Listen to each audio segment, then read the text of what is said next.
கர்த்தருடைய பரிசுத்த நாமத்திற்கு ஸ்தோத்திரம் உண்டாவதாக. கர்த்தராகிய இயேசு கிறிஸ்துவின் நாமத்தில் உங்களுக்கு கிருபையும் சமாதானமும் உண்டாவதாக. இந்த நாளுக்குரிய தியானத்திற்கான தேவ வார்த்தை 1 யோவான் அதிகாரம் 3 வசனம் 10. இதனாலே தேவனுடைய பிள்ளைகள் இன்னாரென்றும் பிசாசின் பிள்ளைகள் இன்னாரென்றும் வெளிப்படும். நீதியை செய்யாமலும் தன் சகோதரனில் அன்பு கூறாமலும் இருக்கிற எவனும் தேவனால் உண்டானவன் அல்ல. பிரியமானவர்களே, கர்த்தருடைய பிள்ளைகளாகிய நாம் கர்த்தருடைய நாமத்தை மகிமைப்படுத்துகிறவர்களாய், கர்த்தர் விரும்புகிற வாழ்க்கை வாழ்கிறவர்களாய் இருக்க வேண்டும். தேவனால் பிறந்த எவனும் பாவம் செய்யான், ஏனெனில் அவருடைய வித்து அவனுக்குள் தரித்திருக்கிறது. அவன் தேவனால் பிறந்தபடியினால் பாவம் செய்ய மாட்டான் என்று 1 யோவான் 3:9 சொல்லப்பட்டுள்ளது. அவருடைய பரிசுத்த இரத்தத்தினாலே கழுவப்பட்டு அவருடைய பிள்ளைகள் என்ற அதிகாரத்தை பெற்ற நாம் அவரால் பிறந்தவர்கள். அவரால் பிறந்தவர்கள் பாவம் செய்ய மாட்டார்கள். 1 யோவான் 3:10 இதனாலே தேவனுடைய பிள்ளைகள் இன்னாரென்றும் பிசாசின் பிள்ளைகள் இன்னாரென்றும் வெளிப்படும். நீதியை செய்யாமலும் தன் சகோதரனில் அன்பு கூறாமலும் இருக்கிற எவனும் தேவனால் உண்டானவன் அல்ல என்று சொல்லப்பட்டுள்ளது. நாம் அன்புள்ளவர்களாய் வாழ்கின்றோமா? நாம் அன்பை வெளிப்படுத்தி வாழ்கின்றோமா?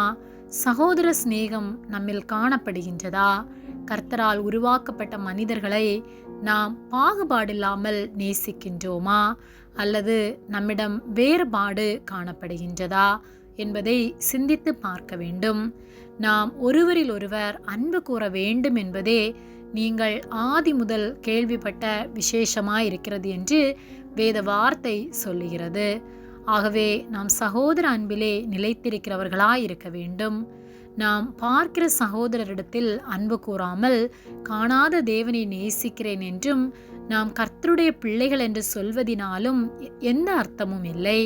அதே போல நீதி செய்பவர்களாய் இருக்க வேண்டும். ஏனெனில் நம்முடைய தகப்பனாகிய அவர் நீதியுள்ள நியாயாதிபதியாய் இருக்கிறார்.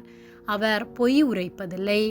அவர் நீதி உள்ளவராய் இருக்கிறபடியால், உண்மை உள்ளவராய் இருக்கிறபடியால் அவருடைய பிள்ளைகளாகிய நாமும் நீதி செய்பவர்களாய், உண்மை உள்ளவர்களாய், எல்லாவற்றிலும் உத்தமத்தோடு வாழ வேண்டும். அப்படி நாம் வாழும்போது நம்மை பார்த்து அநேகர் மாற்றமடைய முடியும். இவர்கள் கர்த்தருடைய பிள்ளைகள் என்று சொல்லி கர்த்தருடைய நாமத்தை மகிமைப்படுத்த முடியும். ஆகவே கர்த்தருடைய பிள்ளைகளாகிய நாம் எந்த தீங்கான காரியங்களிலும் ஈடுபடாமல் நற்கிரியைகளை செய்கிறவர்களாய், நீதி செய்பவர்களாய், அனைவரையும் நேசிக்கிறவர்களாய் வாழ்வோம். கர்த்தர் நம் ஒவ்வொருவரையும் ஆசீர்வதித்து காத்துக்கொள்வார். ஆமேன். ஜெபம்.